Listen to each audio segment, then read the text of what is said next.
A história começa neste elegante salão real, onde todos os nobres da família de alta classe estão se divertindo, e lá vemos este grão-mestre que está muito bravo e está lançando um olhar severo para seu filho problemático, Chuchu. O grão-mestre aponta o dedo e fala que suas ações prejudicam a reputação da família. O grão-mestre deixa bem claro que Chuchu está oficialmente expulso da casa ancestral da família Dores. Fim da história para o nosso pobre rapaz. Agora ele está por conta, ele está perdendo a cabeça, gotas de suor surgindo e está em plena crise existencial, perguntando-se se esse é o seu destino. Então, rebobine 3 dias e nosso cara, Chuchu, era esse palestrante em ascensão arrasando no palco e adorado por uma multidão de fãs. Avance 2 dias e ele de repente transmigra e se torna o 13º jovem mestre da família Chu no estágio da linhagem e adivinha só, o destino joga uma peça nele e ele é expulso de sua casa ancestral apenas porque espirrou em um banquete chique. Agora ele está preso nesta casa decadente nos arredores do território da família Sheu, afundado na autopiedade. A vida pode ser realmente injusta às vezes, mas enquanto ele está tendo sua festa de pena, o ranger da porta chama sua atenção e ele se vira com lágrimas nos olhos, pensando que talvez uma deusa ou fada tenha descido dos céus para salvá-lo. Acontece que é apenas o mordomo da casa lutando contra o vento, parecendo um super-herói em preto e branco, enrolado em um pano de mesa. Enquanto o mordomo dispõe este banquete de pãezinhos doces de frango e todo tipo de guloseimas, ele casualmente solta a notícia de que já está preparando alguns móveis que estarão a caminho em breve. Enquanto isso, ele insiste que o 13º príncipe se acomoda e desfruta do banquete. O jovem mestre agradece ao mordomo por sua ajuda. Então, o mordomo revela que o grande mestre tem estado em cima do nosso rapaz há um dia ou 2, e desta vez ele realmente irritou o grão-mestre. Por isso, o mordomo o aconselha a relaxar um pouco aqui até que o avô se acalme. Claro, nosso rapaz ainda está um pouco mal-humorado e pergunta por que o avô odeia tanto agora. Parece que o mordomo está pronto para contar tudo sobre o drama familiar. Acontece que tudo remonta ao pai do nosso rapaz, que era o 3º mais velho da família e costumava ser o filho dourado, o queridinho do grande mestre destinado a liderar a família Shell. Mas o cara cometeu um erro enorme ao se casar com uma mulher comum, agora a mãe do nosso rapaz. Esse movimento não caiu nada bem com o grande mestre, e as coisas azedaram entre pai e filho. Resumindo a história, o pai do cara levou a mãe dele embora da família Shell e desapareceu no desconhecido, e ninguém mais ouviu falar deles desde então. Agora nosso pobre rapaz está se sentindo ainda mais desconfortável, percebendo que ele está bem no meio de um sangrento drama familiar. O mordomo, exibindo sua grande barba, se vira mais uma vez e casualmente menciona ao nosso rapaz que ainda há alguns assuntos a tratar na casa principal, então ele está voltando. Ele assegura ao rapaz que os empregados encarregados de limpar o quintal chegarão em breve. Nosso rapaz agradece novamente calorosamente ao mordomo e se despede, enquanto o mordomo se afasta, provavelmente pensando e se perguntando em voz alta quando essa criança vai crescer. Enquanto isso, a equipe de limpeza chega e, depois de arrumar tanto o interior quanto o exterior da casa, eles voltam e relatam que tudo está em ordem e os móveis também estão arrumados. Nesse ponto, nosso jovem mestre está nas nuvens, elogiando os empregados por seus esforços. Um dos servos fala que eles têm que se apresentar para o mordomo, dando um adeus final ao jovem mestre. Nosso garoto está se sentindo nas nuvens, nunca esperando que limpar este quintal seria uma experiência tão encantadora. Do nada, uma notificação do sistema aparece anunciando que nosso garoto tem ficado em casa por um dia e, como recompensa, ele recebe essa técnica de corpo indestrutível. Agora ele está enlouquecendo, está completamente aterrorizado ao ouvir alguém falando diretamente em sua cabeça, sua boca está aberta em choque de realidade aumentada e ele está olhando ao redor exigindo respostas e perguntando se essa coisa do sistema é real. Acontece que a faixa de recompensas do sistema foi definida para toda a zona rural durante sua permanência em casa, e quanto mais tempo ele ficar, melhores serão as recompensas. Mas aqui está o problema, se ele sair, todos esses registros serão redefinidos e ele terá que começar de novo. Nosso garoto está tentando entender a grandiosidade disso. Ele pergunta se isso significa que ele pode abandonar suas tarefas diárias. Justo quando ele está prestes a mergulhar no debate sobre as tarefas diárias com o sistema, nosso garoto acorda subitamente de seu sono, se perguntando que horas são e por que o sol parece estar esteroides. Ele ignora isso, pensando que foi apenas um sonho estranho, mas então sua mão bate em um livro próximo e ele praticamente pula da pele se perguntando quem diabos colocou ali. Assim que ele abre o livro, a realidade o atinge como um tonel de tijolos. A técnica do corpo indestrutível é legítima e é a principal técnica de defesa no Reino Mortal. Agora vem o despejo de informações. O Reino Mortal tem 3 estágios, em refinamento do corpo, abertura dos meridianos e coleta de chaves, e atravessar o portal mortal para entrar no Reino Profundo. Acima disso, há o Reino Profundo, o Reino Espiritual, o Reino do Vazio, o Reino da Unidade, o Reino Verdadeiro e o Reino do Imperador. Portanto, nosso garoto está atualmente na fase do Reino Mortal e o sistema decidiu dar a ele uma recompensa com esse exercício. Então nosso cara coloca o livro de lado, decide que já está na hora de ficar em casa e começa sua jornada de cultivo. Ele adota uma postura, a chave afundando no Danion, concentrando-se em 3 pontos e uma divisão de 2 pontos da veia do governador. Antes que ele perceba, uma energia azul começa a brilhar ao redor de seu corpo. Felizmente para ele, ele aprendeu alguns conhecimentos sobre meridianos durante sua conversa sincera anterior. Caso contrário, ele estaria coçando a cabeça agora. Avançando rapidamente até o meio da noite, com a lua brilhando intensamente, nosso homem ainda está indo forte em seu jogo de cultivo. É um novo dia, mas ele ainda está nessa batalha. Depois de se exercitar por um bom tempo, ele percebe que não está se sentindo cansado, pelo contrário, está se sentindo melhor do que nunca. Parece que os exercícios neste mundo podem realmente ser um divisor de águas. No entanto, a realidade bate a porta e ele ainda precisa trabalhar e descansar, então ele decide tomar um comprimido para compensar, mastigando o comprimido como se fosse um doce. Ele menciona que o primeiro dia é tudo sobre exercício e o segundo é para coletar pílulas de energia.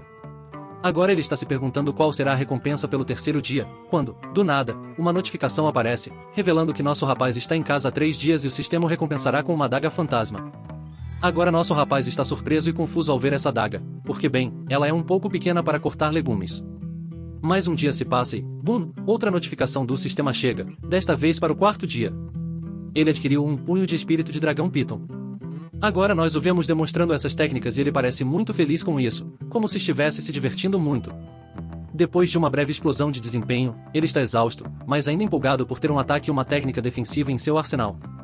Parece que ele está pronto para enfrentar qualquer coisa que este mundo lhe apresente. No entanto, ele não é apenas socos e chutes, ele percebe que também precisa aprender sobre a história daqui, caso contrário, será constrangedor se ele não conseguir acompanhar as fofocas locais. Assim, nosso cara decide relaxar em sua confortável poltrona, mergulhando no livro para aprender um pouco sobre o Reino Qin. Acontece que costumava ser um dos 9 países da região sul e era uma vez uma poderosa dinastia. No entanto, ele mordeu o pó graças aos esforços combinados das famílias Qin Shi e Xiao. Agora, a família Qin governa como a família real, em conjunto com as 4 grandes famílias. No momento em que ele está se envolvendo na saga histórica, uma voz o traz de volta à realidade chamando por ele. Ele se pergunta se é Shun, e conforme a cena muda, vemos essa senhora elegantemente parada na frente dele com toda a sua graça. Ela pergunta sobre seu bem-estar. Nosso rapaz, sendo prático, pergunta por que ela está vagando por aí quando há servos para entregar a refeição. Enquanto ela coloca a comida na mesa, ela explica que poderia ter vindo mais cedo, já que ele foi rebaixado. No entanto, ela achava que os assuntos da família em casa estavam agitados até hoje. Como ela tem algum tempo, decidiu passar na casa de seu 13º irmão. Mas seu irmão a tranquiliza, dizendo que ela não precisava se preocupar, e pede que ela espere enquanto ele busca uma cadeira para ela. Enquanto eles aproveitam a refeição, sua irmã solta a bomba de que ele terá que suportar esse sofrimento por um tempo, até a raiva do vovô se acalmar. Ela o tranquiliza, dizendo que irá pessoalmente implorar ao vovô para deixá-lo voltar para a casa ancestral. Surpreendentemente satisfeito com sua nova vida, nosso rapaz a tranquiliza, dizendo que está indo muito bem e que ela não precisa se incomodar por ele. Ele faz questão de elogiá-la pela comida deliciosa que trouxe, incluindo elogio sobre como pode ser por causa da companhia dela que a refeição agora está ainda melhor. A senhora está olhando para ele com olhos perdidos. Ela sabe que ele ainda é seu antigo 13º irmão, sentindo pena dele diante da injustiça. Ela espera que um dia ele se destaque no mundo, porque ele não é apenas mais um filho nobre arrogante, ele tem um pouco mais de humanidade nele. Após uma refeição sincera, ela decide que é hora de partir. Ela está determinada a ir implorar ao avô, garantindo ao nosso rapaz que ele não ficará zangado com ela, então ele não precisa se preocupar com nada. Agora, nosso rapaz está se sentindo um pouco desconfortável porque parece que ela entendeu errado. Talvez ela tenha pensado que ele estava sendo educado, mas na realidade ele realmente quer ficar exatamente onde está. Enquanto ela sai, outra notificação da janela aparece pelo 5º dia, revelando que o sistema o recompensará com uma base de cultivo por 1 ano. De repente, algo o atinge, ele sente como se sua verdadeira chave estivesse se elevando em seu corpo, ele se pergunta se está alcançando o reino profundo. Na cena seguinte, vemos os objetos domésticos flutuando no ar em uma dança macabra, e o cérebro por trás deste espetáculo é nosso rapaz profundamente absorto em sua cultivação e meditação total. À medida que sua sessão de meditação atinge o ápice, ele finalmente retorna à realidade examinando seu rosto tenso. É evidente que esta é a 4ª vez que ele fica preso, incapaz de progredir em sua cultivação. Ele não consegue recuperar o fôlego, o que deveria marcar o lugar certo para entrar no reino profundo. No entanto, apesar do soluço na respiração, seu poder mental está se intensificando e ele sente uma porta fechada se aproximando cada vez mais. Essa sensação gradualmente se esclarece e ele solta um suspiro, relutante em se apressar, são apenas mais alguns dias. De repente, uma notificação aparece parabenizando-o por ficar em casa por 5 dias e obter o livro secreto, As Artes de Êxtase. O livro cai em suas mãos e ao abri-lo ele descobre que é apenas mais uma técnica espiritual. Ele está furioso com as artimanhas do sistema, mas no fundo é exatamente para isso que ele se inscreveu. Depois de dominar os princípios gerais e os métodos, ele fecha o livro e só quer ir direto ao assunto. Agora nosso garoto está ansioso para colocar seu novo conhecimento à prova, mas infelizmente ele está sozinho e não há ninguém por perto. Para praticar seu controle sobre a determinação, ele começa sua magia e a energia começa a girar ao seu redor. Sabendo que tudo tem um espírito, ele conclui que mesmo que ninguém esteja presente fisicamente, deve haver muitos seres vivos por perto. Ele decide explorar os arredores, estendendo seus sentidos além dos limites do quintal. À medida que sua verdadeira chave cobre uma área maior, ele se torna mais sintonizado com a vida fora das fronteiras desse pequeno espaço. Finalmente, ele percebe. Flores, pássaros, peixes, minhocas e sim, até mesmo macacos, todos parecem estar se divertindo. Parece que ele está vendo um pouco demais, e neste ponto, o pobre garoto está vomitando arco-íris. Esse momento de vomitar arco-íris ensina a ele uma lição bem merecida de não ficar bisbilhotando a privacidade alheia. É uma lição valiosa com certeza. Enquanto ele se prepara, ele ouve uma voz chamando por ele para comer. O garoto fica se perguntando se não é um pouco cedo demais para a comida chegar. Especialmente porque geralmente são duas pessoas, mas como ele pode sentir a raiva de apenas uma pessoa? De repente, um criado de rosto de rato e gordinho aparece e diz ao jovem mestre que é hora de comer. Mas nosso garoto sente algo suspeito, especialmente em relação à comida. Usando seus sentidos aguçados, ele examina a comida de perto. Ele vê uma tigela de arroz e olha mais profundamente até conseguir ver cada grão de arroz praticamente. Mas uma inspeção mais minuciosa revela ovos de insetos venenosos dentro com isso.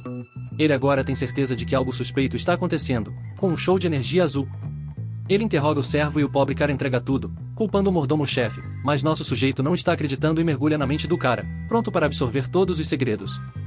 Neste ponto, o pobre sujeito está em uma situação realmente difícil, seus olhos estão cheios de lágrimas escuras que escorrem involuntariamente, mostrando um pouco de misericórdia. Ele o instiga a revelar quem o enviou. Finalmente, o sujeito gordo entrega tudo com o coração pesado, revelando que é um cultista. Ninguém o mandou vir, ele apenas viu uma oportunidade de controlar nosso garoto e ganhar favores com os anciões hereges.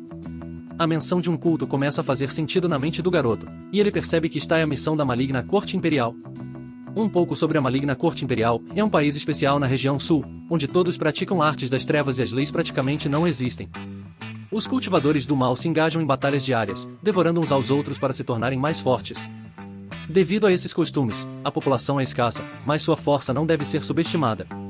Entre eles, a linhagem do Rei Maligno é especialmente aterrorizante, representando uma ameaça para todo o estado do Sul. Além da maligna corte imperial, os cultos estão espalhados por toda a região sul, misturando-se com as pessoas, tornando difícil distingui-los dos demais. É uma teia emaranhada de escuridão e intriga nas terras do sul. O garoto está realmente preocupado. Embora a força do culto no distrito possa não ser suficiente para abalar a família Shell, a situação muda se a maligna corte imperial estiver envolvida. Ele normalmente não se importa com esses assuntos, mas se a família Shell se tornar um alvo, poderá trazer desastre, e isso é uma má notícia para seu lago de peixes, e é claro, para o seu cultivo. Sem outra opção, ele decide limpar a bagunça antes que mais alguém se envolva. Ele pergunta ao serviçal gordinho outra pergunta se ele está agindo por conta própria ou se há alguém manipulando suas ações. O gordinho confessa que está agindo por conta própria e aponta que, mesmo que nosso rapaz tenha sido rebaixado, ele ainda é o elo direto da família Shell. Se o culto ganhar controle sobre ele, terá uma oportunidade de controlar toda a família Shell. O gordinho ainda menciona que esteve na família Shell por muitos anos, pacientemente esperando por uma oportunidade como essa, rangendo os dentes de frustração. O rapaz não está feliz com as palavras que saem da boca do serviçal gordinho, não há espaço para mentiras graças à sua técnica de encantamento. Embora não haja perigo imediato, ele acha uma boa ideia lembrar seu avô de que olhos estão vigiando a família Shell. De repente, a conexão com o cérebro do gordinho começa a se romper e isso cai sobre o garoto como um trem de carga. Esse cara sorrateiro estava resistindo ao seu controle o tempo todo. Ele então lembra a si mesmo que a tentativa desse gordinho de se libertar à força da técnica de encantamento danificou sua vontade espiritual e, agora mesmo, ele está em estado de inconsciência, tentando inconscientemente se libertar do hipnotismo do nosso garoto. Isso é um nível completamente novo de insanidade, totalmente inesperado. O gordinho saca algumas lâminas escondidas nas mangas e age como um ninja assassino contra nosso garoto, arremessando essas coisas afiadas como se estivesse fazendo uma audição para um número circense ou algo assim. Nosso garoto, sendo o ninja esperto que é, escapa por pouco de um cenário em que metade de seu rosto seria cortado. Agora ele está preso em um dilema, ele quer avisar a família Shell sobre o culto que está rondando, mas ele tem dois grandes problemas. Primeiro, ele está praticamente preso em seu próprio esconderijo. Não é possível simplesmente sair e chamar alguém. Ele tem o movimento do punho do espírito da serpente do dragão, que poderia acabar com o sujeito gordinho num piscar de olhos, mas usá-lo significa expor seus poderes secretos e isso é um não, pois o servo gordinho dá outro golpe gritando sobre reis malignos e afins.